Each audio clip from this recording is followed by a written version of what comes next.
தேர்தலுக்கு அப்புறம் தமிழகத்தோட அரசியலை தீர்மானிப்பாங்க. ஃபர்ஸ்ட் இந்திய திணிச்சாங்க, இப்ப இந்திய மக்கள் இந்தியர்கள அதாவது ஹிந்திக்காரங்கள திணிக்கிறாங்க அப்படின்னு சொல்லி சீமான் பேசியிருக்காரு.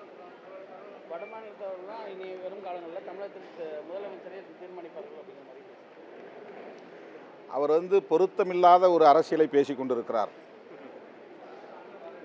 தமிழ்நாட்டில் இப்போது பெரியாரை எதிர்க்க வேண்டிய தேவை என்ன வந்தது, பெரியாரை விமர்சிக்க வேண்டிய அவசியம் என்ன வந்தது, ஒன்றும் புரியவில்லை. பாஜக ஆதரவாளர்களின் வாக்குகளை பெறுவதற்காக ஈரோடு கிழக்கு தொகுதியில் அவர்களின் வாக்குகளை பெறுவதற்காக அவர் இந்த உத்தியை கையாளுகிறாரா என்ற ஐயமும் எழுகிறது. தந்தை பெரியார் சனாதன எதிர்ப்பில் உறுதியாக இருந்தார். இன்னும் குறிப்பாக சொல்ல வேண்டுமானால் பார்ப்பன ஆதிக்க எதிர்ப்பில் உறுதியாக இருந்தார். அவருடைய காலத்திலேயே சமகாலத்திலேயே அவரை வீழ்த்துவதற்கு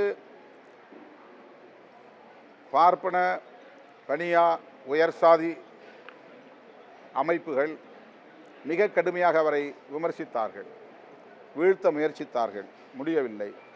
அவர்கள் தொடர்ந்து அந்த முயற்சியில் ஈடுபட்டு வருகிறார்கள்.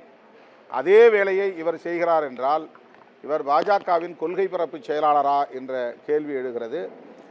அவர் செய்யும் அரசியல் அதிர்ச்சி அளிக்கிறது. யாருக்கு துணை போகிறார், தமிழ் தேசியம் என்கிற பெயரால் தமிழர்களுக்கு எதிரான அரசியலை ஏன் செய்கிறார் என்கிற கேள்வி எழுகிறது. தொடர்ந்து சீமான் அவர்கள் தாக்கி பேசுகிற விஷயத்தை தொடர்ந்து பண்ணிட்டு இருக்காரு. குறிப்பாக விஜய் அவர்கள் கட்சி ஆரம்பிக்கும் போது அவரை தாக்கி பேசுறதும் இப்பொழுது பெரியாருக்கு தாக்கி பேசுறதும் அப்படின்னு இது எதன் வலியுறுத்துது?